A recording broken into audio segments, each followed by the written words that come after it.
Chris Collins, a mediocre Cornell music major, is failing his classes due to a lack of talent. His life catastrophically implodes and reconstructs when he wakes up to find the arrogant German-accented spirit of Ludwig van Beethoven trapped inside his mind. What follows is a hilarious and heartfelt college fantasy where Chris must navigate his life, failing grades, questionable coffee, and a massive crush on the department's star prodigy Sarah Chen, all while listening to Beethoven's constant furious commentary. When a dead genius takes over, Beethoven is trapped in a music major's head, the Ninth Symphony. Chapter 1, in which our hero cannot even play hot cross buns. Chris Collins had exactly 3 talents in life: procrastination, ordering precisely the right amount of Thai food for one person, and convincing his parents that a music major at Cornell was a totally reasonable investment of $80,000 per year. What he did not have was musical talent. This was, admittedly, something of a problem. It wasn't that Chris was completely tone deaf. That would have at least been a clear-cut diagnosis, like being allergic to peanuts or having an irrational fear of clowns. No, Chris existed in that special purgatory of being just good enough to get into Cornell's music program. Thank you, generous donation from Grandma Collins, rest her soul, but not nearly good enough to justify being there. His piano playing sounded like a cat walking across the keys. His attempts at composition made his professor's left eye twitch uncontrollably. And his performance last semester of Chopin's Nocturne in E-flat major had caused Sarah Chen, the department's star prodigy, to actually leave the recital hall mid-piece, though she later claimed it was a sudden case of food poisoning. Chris knew better. It was a Wednesday morning in October when everything changed, though changed might be too gentle a word. Catastrophically imploded and reconstructed would be more accurate, but that doesn't fit well on motivational posters. Chris had stayed up until 3 a.m. the night before, desperately trying to finish his composition assignment, a simple theme and variations that had been due yesterday. His variation consisted primarily of hitting random keys and hoping they formed something that could charitably be called avant-garde. At some point, he'd fallen asleep with his face on the keyboard, which had produced a more interesting chord progression than anything he'd composed while conscious. When he woke up, his cheek bearing the imprint of the keys between middle C and G, something felt different. His head felt crowded. "Gott im Himmel, what is this prison?" a voice roared in his head in an accent so thick it could stop a bullet. Chris shot upright, looking wildly around his dorm room. The voice had been deafeningly loud, but his roommate, Tyler, continued snoring peacefully, his engineering textbooks scattered across his bed like boring rectangular sheep. "Hello?" Chris whispered. "Finally! You can hear me! Young man, where am I? What is this place? And why do you have such terrible posture?" Chris did what any reasonable 19-year-old would do when hearing German-accented voices in his head. He assumed he was having a stroke. "I'm not having a stroke, you fool," the voice snapped. "I am Ludwig van Beethoven, and I appear to be trapped inside your remarkably empty skull." Chris laughed. Then he laughed harder. This was clearly a dream, or possibly the result of the questionable sushi from the dining hall yesterday. "I assure you this is no dream," Beethoven growled, "though I wish it were. Do you know how disturbing it is to wake up after death inside the mind of someone who plays piano like a drunk elephant?" "Hey," Chris said aloud, causing Tyler to snort and roll over. "I'm not that bad." "You are precisely that bad. I have heard cows make more melodious sounds in their death throes."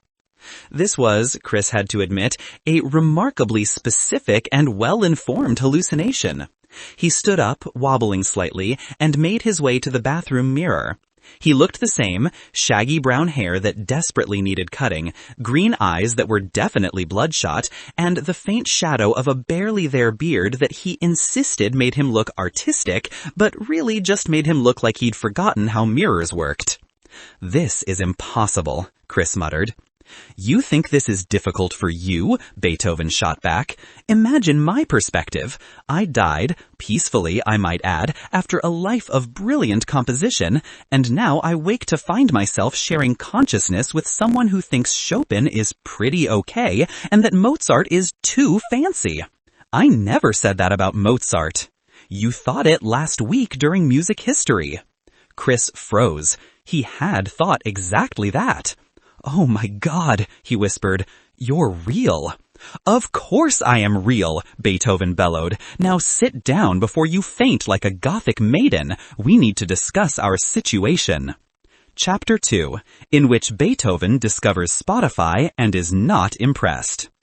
After convincing himself he wasn't dying, going crazy, or the victim of some elaborate prank, Tyler was neither smart enough nor awake enough to pull off, Chris did what any modern teenager would do. He Googled it. Possessed by Dead Composer yielded surprisingly few useful results, mostly just forums about haunted pianos, and one very intense Reddit thread about how Liszt's ghost allegedly helped someone pass their audition. The commenters were split between totally real bro and seek professional help. This is undignified, Beethoven grumbled as Chris scrolled.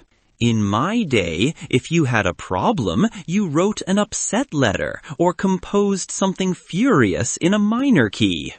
Yeah, well, in your day, you didn't have indoor plumbing, so let's not get too nostalgic, Chris muttered. I invented plumbing. You absolutely did not. I could have if I'd wanted to. Chris was beginning to understand why Beethoven had lived alone for much of his life. He had a music theory class in 40 minutes, which he was already failing. Professor Hendricks had the patience of a saint and the disappointment of 1,000 mothers, and Chris had seen both on full display throughout the semester. Missing class wasn't an option. One more absence and he'd be dropped from the course. Very well, Beethoven sighed. I suppose we must venture into the world, but I have conditions. Conditions? You're a voice in my head. You don't get to have conditions. First, you will stop slouching. Second, you will order better coffee. That swill you drink tastes like the Rhine River. Third, you will actually practice, because your technique is an conflict to every musician who has ever lived. Anything else, Your Majesty? Yes. Explain to me what a Spotify is, and why it keeps notifying you. Chris couldn't help but laugh. This was insane, completely, utterly insane. But if he was going to be crazy, he might as well be entertained by it. He grabbed his backpack, stuffed his sheet music inside, all marked up with red corrections and sad face emoji from Professor Hendricks, and headed out, trying to explain streaming music to a 19th century composer along the way. So let me understand, Beethoven said. You can access any piece of music ever recorded instantly for the price of nothing? Like $10 a month, but yeah, basically. And yet you choose to listen to this, what did you call it? Lo-fi hip-hop study beats? They help me concentrate. They help you procrastinate. I can feel your procrastination. It's like a fog in here. Chris entered Risley Hall, nodding to a few classmates who looked as exhausted and underprepared as he felt. There was Sarah Chen, of course, looking immaculate as always, her violin case probably containing both her instrument and her complete mastery of music theory. She'd been the department's star since freshman year, and rumor had it Juilliard was already trying to recruit her for graduate school.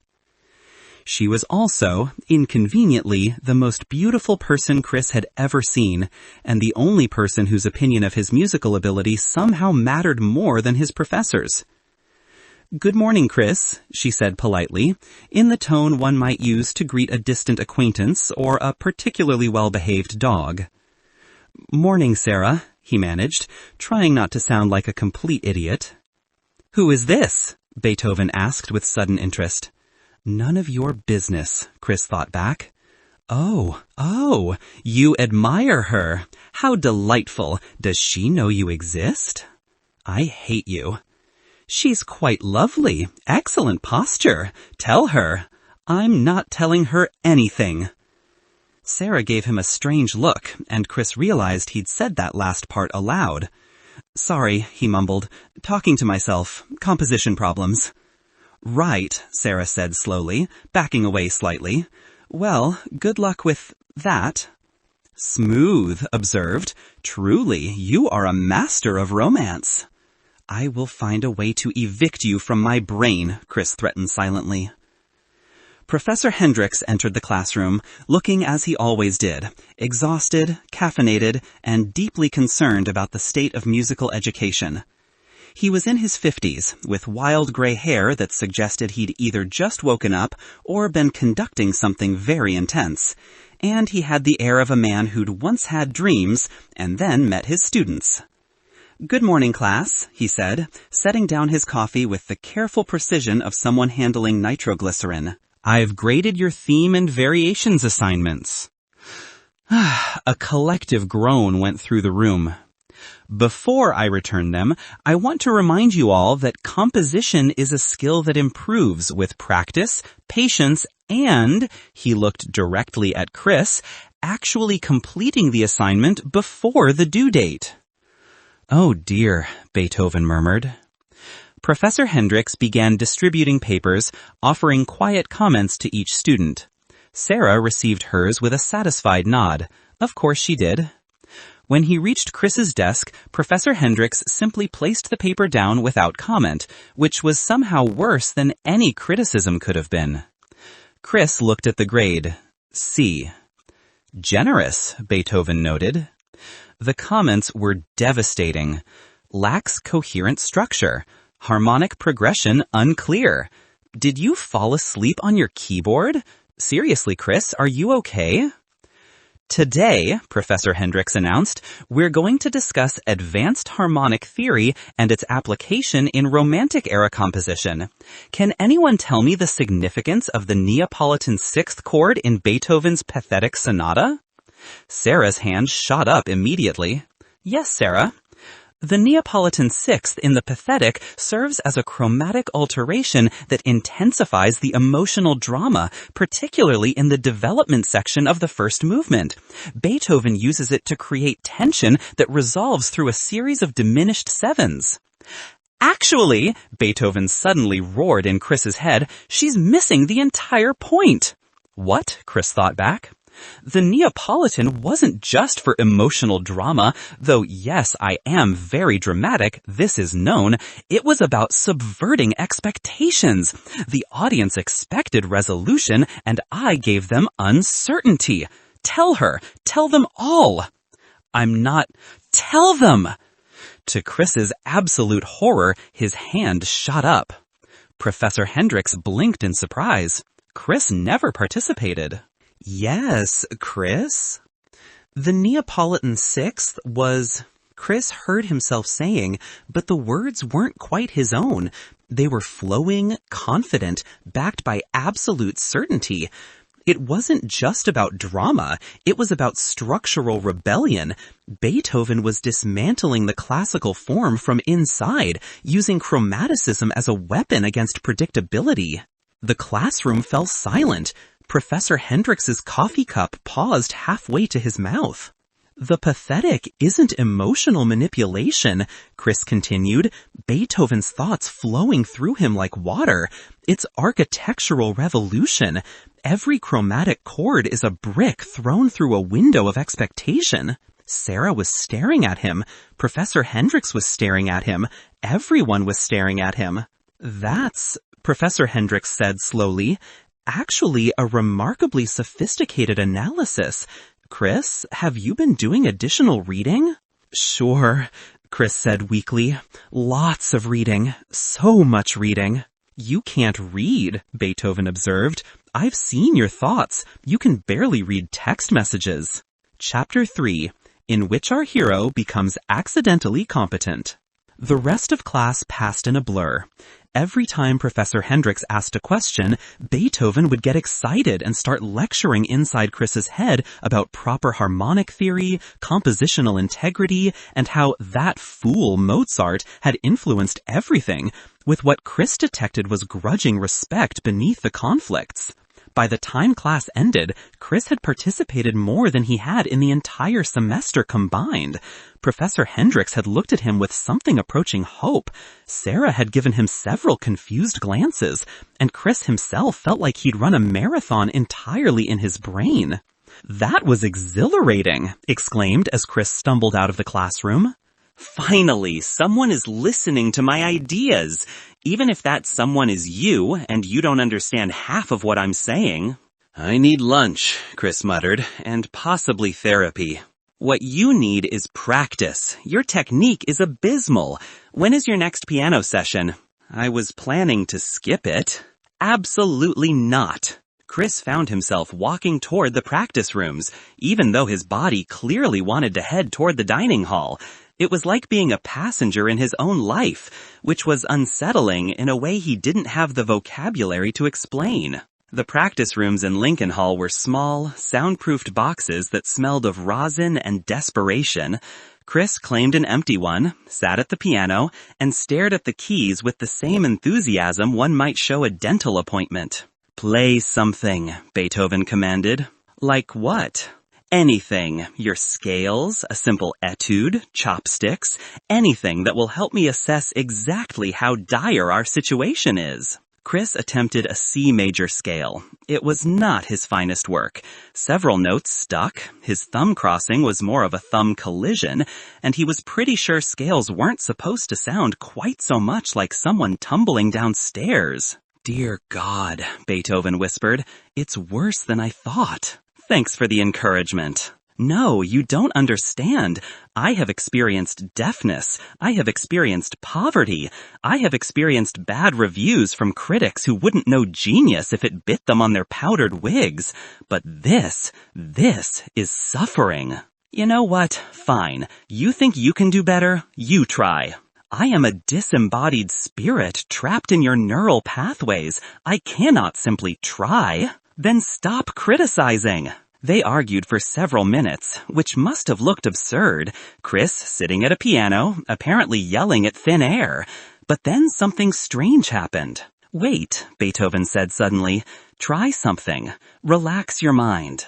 Stop thinking so hard about what your fingers should do."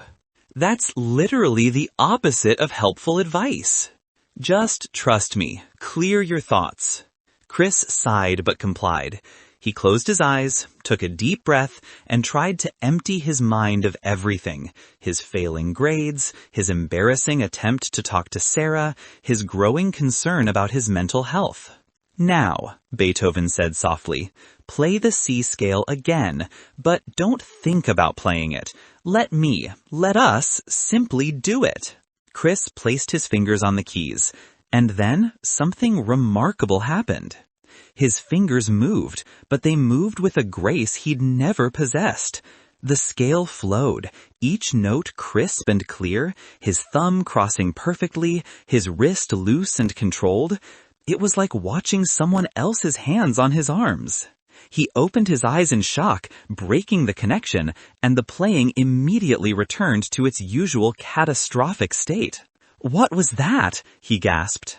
"That," Beethoven said with satisfaction, "was me, or rather, us. It seems we can share more than just consciousness. If you stop interfering with your overthinking and your terrible habits, I can guide your muscle memory." Chris stared at his hands like they'd betrayed him, which, in a way, they had, by proving they could be competent without his conscious input. "Try again," Beethoven urged, "something more complex." They spent the next 2 hours in that practice room, and it was the most productive practice session Chris had ever experienced. When he let go, truly let go, and allowed Beethoven's knowledge to flow through him, he could play things he'd never imagined. Scales became effortless. Simple pieces became interpretable. He even managed a basic Beethoven bagatelle without sounding like a malfunctioning player piano. But the moment he started thinking about what he was doing, analyzing it, trying to control it himself, everything fell apart. "You're trying too hard," Beethoven kept saying. "Music is not a math problem." It's a conversation. Stop calculating and start feeling. That's the most pretentious thing I've ever heard, Chris panted, exhausted from the mental effort of not thinking. It's not pretentious if it's true. By the time Chris left the practice room, his brain felt like mush, but his fingers felt alive in a way they never had before. He could still hear Beethoven muttering about proper interpretation and the decline of musical education, but it had become almost comfortable, like having a very opinionated podcast playing in his head at all times. He was heading back to his dorm when he literally ran into Sarah Chen. "Oh, sorry," they both said simultaneously, then laughed awkwardly. Sarah was carrying her violin case and several library books about advanced music theory, because of course she was. She looked at Chris with an expression he couldn't quite read. Curiosity, maybe, mixed with something else. "That was interesting," she said, "in class today." "Oh, yeah, I've just been doing a lot of thinking about Beethoven lately." "I can tell. You sounded like you actually understood what you were talking about, which is different." "Is she conflicting you?" Beethoven roared. "I can't tell. Your generation's communication is baffling." "Thanks," Chris said to both of them. "I mean it as a compliment," Sarah added quickly. "You usually seem kind of lost in class, but today you were really engaged. It was cool." She thought he was cool. Sarah Chen, the department prodigy, the untouchable violin goddess, thought he was cool. Tell her you find her playing inspiring. Women appreciate artistic compliments. "Your fashion advice is from the 1800s, Chris thought back. "I'm not taking romance advice from you." "I had many admirers." "You died alone. By choice." "I should go," Chris said aloud, realizing he'd been standing in silence for too long. "Wait," Sarah said. "Are you going to the department recital on Friday? I'm performing the Bruch Violin Concerto." "I wasn't planning to." "You should come. I'd like to know what you think. You know, after that analysis today, I'm curious about your perspective." She wanted his perspective. She wanted him to come to her recital. She was looking at him with actual interest in her eyes. "Say yes, you fool!" Beethoven screamed. "Yes," Chris said, probably too loudly. "Definitely, I'll be there." Sarah smiled, actually smiled at him, and walked away, leaving Chris standing in the hallway like someone had replaced his spine with jelly. "Well," Beethoven said with satisfaction, "perhaps there's hope for you yet." Chapter 4, in which everything goes slightly wrong, and then very wrong. The next 2 days were surreal. Chris found himself attending classes with new focus, participating in discussions with insights that came from a 200-year-old dead guy, and actually practicing piano like someone who cared about improving. His roommate Tyler noticed immediately. "Dude, are you okay?" Tyler asked on Thursday night, looking up from his engineering homework. "You've been acting weird." "Weird how?" "You're like focused, and you keep muttering to yourself in what sounds like German. Also, you practiced for 4 hours yesterday. You never practice." "Maybe I'm turning over a new leaf." "Or having a breakdown. I'm not judging. It's Cornell. Half of us are one problem set away from living in the library and eating only vending machine food. I'm just concerned." "I'm fine," Chris insisted. "Really." "He suspects something," Beethoven observed. "Your generation is too perceptive. In my day, you could be completely mad, and people just called you artistic. That explains so much about your biography." Tyler wasn't the only one who noticed. In his composition seminar, Professor Martinez, a stern woman who composed atonal nightmares and considered melody a weakness, actually stopped mid-lecture to stare at Chris's latest assignment. "Mr. Collins," she said slowly, "did you write this?" Chris looked at the piece he'd submitted. He and Beethoven had worked on it together the previous night, arguing about every chord progression. Beethoven had strong opinions about modern composition. It's just organized noise. But together, they'd created something that was actually good. "Yes," Chris said, making it sound like a question. It's competent, Professor Martinez said, which from her was equivalent to a standing ovation. The voice leading is clean, the structure is clear, and there's actual thematic development. This is drastically different from your previous work. I've been practicing. Apparently. She set the paper down, still looking suspicious. Keep this up. You might actually pass this course. Beethoven preened with pride.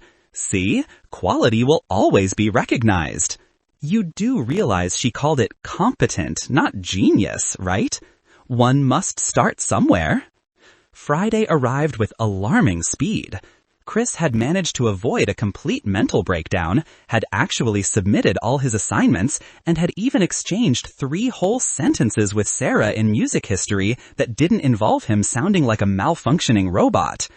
He was also about to attend her recital, which Beethoven was treating like it was a performance at Carnegie Hall. What does one wear to recitals now? Beethoven fussed as Chris got dressed.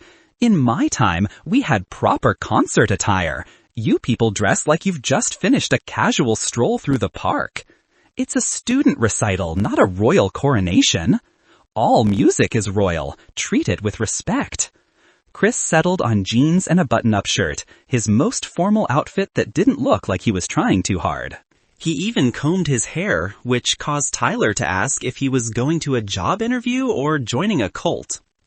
Bailey Hall was packed with students, professors, and parents who'd made the trip to support their performing children. Chris found a seat near the middle, trying not to look as nervous as he felt. "Why are you nervous?" Beethoven asked. "You're not performing." "Because she's going to be amazing, and she'll know I have no idea what I'm talking about when she asks my opinion." "Then we shall ensure you have something intelligent to say. I am, after all, an expert in music." And modesty. Modesty is for people with nothing to be immodest about. The lights dimmed. The concert began with a piano student murdering something by Rachmaninoff, followed by a cellist who was competent but boring, according to Beethoven's running commentary. Then Sarah walked on stage. She wore a simple black dress, her violin held with the casual confidence of someone who'd been playing since before she could walk. She nodded to her accompanist, raised her bow, and began. The Bruch Violin Concerto is not an easy piece. It's sweeping, emotional, technically demanding, and requires the soloist to essentially pour their soul through their instrument for 40 minutes. Sarah made it look effortless. Chris watched completely transfixed. Every note was perfect, every phrase shaped with care. She played like someone who understood not just the technique, but the meaning behind every measure. For once, Beethoven was silent. The first movement ended to enthusiastic applause. The second movement began, the famous adagio, slow and heartbreaking. Sarah's playing softened, became intimate, like she was telling a secret to everyone in the audience individually. "She's remarkable," Beethoven whispered. "I know," Chris thought back. Her interpretation is mature beyond her years. The way she approaches the rubato, the dynamic contrast. She understands the composer's intent. It's beautiful. "Yes," Beethoven agreed quietly. "Yes, it is." The final movement arrived. Fast, joyful, technically flashy. Sarah's fingers flew across the fingerboard, her bow dancing across the strings. The audience leaned forward collectively, drawn into her performance. And then, without warning, Chris felt something strange. It was like an itch in his brain, a sudden compulsion. His hands started moving involuntarily, fingers twitching like they wanted to conduct or play along. The music was filling his head, but not just as sound, as structure, as mathematics, as pure emotion translated into notation. "What are you?" Chris started to think. "Shh," Beethoven said. "I'm listening, really listening. I haven't heard live music in almost 200 years. Let me have this." Chris tried to relax, tried to just experience the concert, but Beethoven's presence was growing stronger. The composer's emotions were bleeding through. Joy at hearing beautiful playing, critical analysis of the orchestration, deep sadness at his own loss. You miss it, Chris realized. Music, making it. More than I can express, Beethoven admitted. To be a musician and unable to make music is a death worse than dying. But we've been practicing. You've been guiding my playing. It's not the same.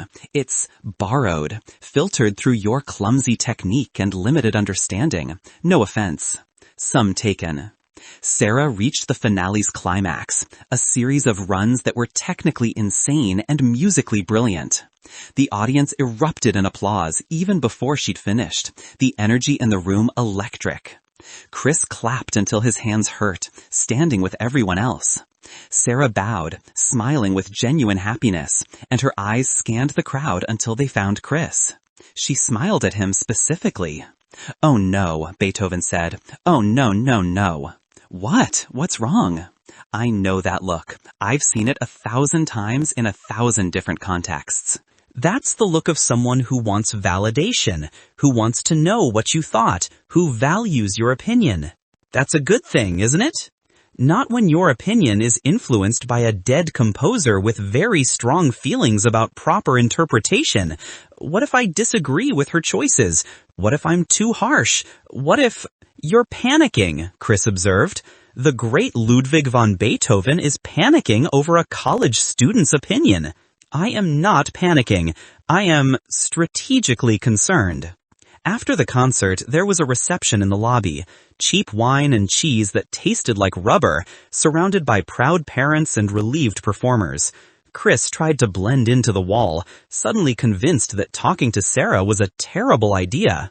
"Don't you dare leave," Beethoven warned. "She saw you. She's coming over." Indeed, Sarah was weaving through the crowd, still holding her violin case, her face flushed with post-performance adrenaline. "Chris, you came." "I told you I would." "So," she looked at him expectantly, "what did you think?" This was it, the moment where he either said something intelligent or revealed himself as the fraud he was.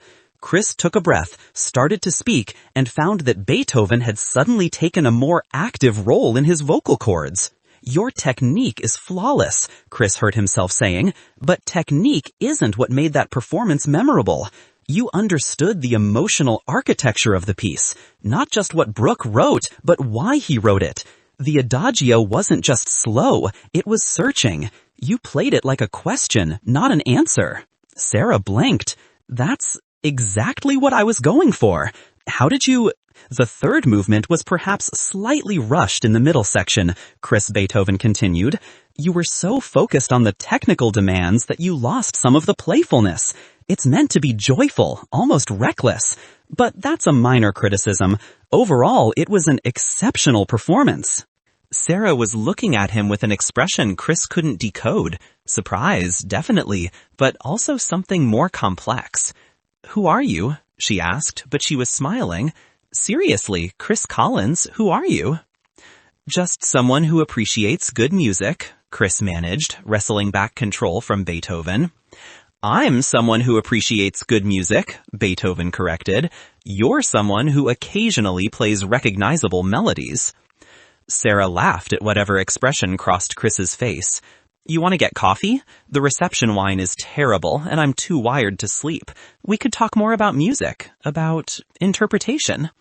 "Yes," Chris said, perhaps too quickly. "Coffee, yes, let's do that." They ended up at CTB, the coffee shop that stayed open until ungodly hours, specifically to serve stressed students and insomniacs. Sarah ordered some complicated drink with multiple adjectives, while Chris got his usual boring coffee, which Beethoven still complained about. "So," Sarah said, once they were settled at a corner table, "you've changed."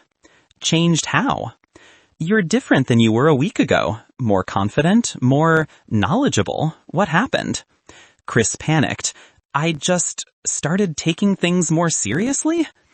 "Don't tell her about me," Beethoven interjected urgently. "She'll think you're insane, which you might be. We haven't ruled that out." "It's more than that," Sarah pressed. "It's like you suddenly understand music in a way you didn't before. Your analysis in class, your comments just now about my playing. Where is this coming from?" Chris looked at her, really looked at her. She wasn't just beautiful, though she was that. She was genuinely curious, genuinely interested in him, and he was lying to her with every word. "I've had help," he said carefully, "from someone who really knows what they're talking about." "A tutor?" "Something like that." "Tell me about them. Are they a professor, a grad student?" "They're difficult to explain." "Very opinionated, dead set in their ways. Kind of arrogant, actually." "I resent that," Beethoven huffed. "But they know music like it's a part of them," Chris continued, "like it's the only language they really speak, and for some reason they've decided to help me." Sarah smiled. "Well, whoever they are, it's working. You're becoming interesting, Chris Collins." They talked for hours about music, about Cornell, about their completely different experiences in the same department. Sarah talked about the pressure of being the best, of having everyone's expectations crushing down on her. Chris talked about feeling lost, about choosing music because he loved it, but not being good enough to justify that choice. "Maybe that's why I like talking to you now," Sarah said, as the coffee shop began its closing routine around them. "You're not trying to compete, you're just trying to understand." "Is that a compliment or an conflict?" "Definitely a compliment." She hesitated, then added, "We should do this again. Talk, I mean. Maybe you could listen to me practice sometime. I'd value your feedback." "You want my feedback?" Chris couldn't keep the surprise out of his voice. "Why not? You clearly have good insights." And she looked down at her empty cup. "It's nice to talk to someone who appreciates music without making it a competition." They exchanged numbers, actual phone numbers, not just Instagram follows or Facebook friends. Sarah left first, giving him a small wave, and Chris sat alone in the coffee shop feeling like his entire reality had shifted. "Well," Beethoven said quietly, "that was unexpected." "Which part? The successful social interaction or the fact that she wants to see me again?" "All of it. You realize what this means, don't you?" "That I have a friend who's actually talented?" "That you can't tell her the truth, not about me, not about how you're suddenly competent." "She likes you, or at least she likes what she thinks you are." Chris hadn't thought about that. Sarah was interested in him because of insights that came from Beethoven, because of playing ability that was partially borrowed, because of a persona that was half genuine and half possessed. "What do I do?" Chris asked. "What can you do?" Beethoven replied. "You continue. You practice. You improve. You become someone worthy of her interest without my constant intervention. And if I can't, then, my boy, you have a much bigger problem than your failing grades." Chris walked back to his dorm in the early morning darkness, his mind spinning. He had a maybe date with the girl of his dreams, a resident dead genius in his head, and absolutely no idea how to navigate either situation. This was going to end badly. He could feel it. But for now, for this moment, he let himself enjoy the possibility that maybe, just maybe, his life was about to become something more interesting than a cautionary tale about pursuing dreams beyond your abilities. "Thank you," Chris thought to Beethoven. "For what?" "For the help tonight, with Sarah. You could have been mean or critical, but you weren't. I was honest, corrected. There's a difference. She's truly talented. Why would I diminish that? Still, thanks."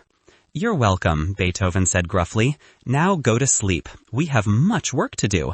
If you're going to continue impressing her, you'll need to actually earn it. And if I can't, then, my boy, you have a much bigger problem than your failing grades."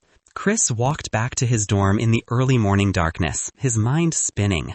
He had a maybe date with the girl of his dreams, a resident dead genius in his head, and absolutely no idea how to navigate either situation. This was going to end badly. He could feel it. But for now, for this moment, he let himself enjoy the possibility that maybe, just maybe, his life was about to become something more interesting than a cautionary tale about pursuing dreams beyond your abilities. "Thank you," Chris thought to Beethoven. "For what?" "For the help tonight, with Sarah. You could have been mean or critical, but you weren't. I was honest, corrected. there's a difference. She's truly talented. Why would I diminish that? Still, thanks. You're welcome, Beethoven said gruffly. Now go to sleep. We have much work to do. If you're going to continue impressing her, you'll need to actually earn it. Chris fell asleep that night with a smile on his face and a dead composer humming quietly in his mind, something that sounded suspiciously like the opening of the Moonlight Sonata. Tomorrow would bring new challenges, new impossibilities to navigate. But tonight, for the first time since this insanity had started, Chris felt like maybe, just maybe, things were going to work out. He was, of course, about to be proven catastrophically wrong. But that's a story for another chapter. The end. I love making these videos for you. If you liked this story, then please like, subscribe to my channel, and switch on the notifications for more entertaining stories. Please also leave a comment for any story suggestions.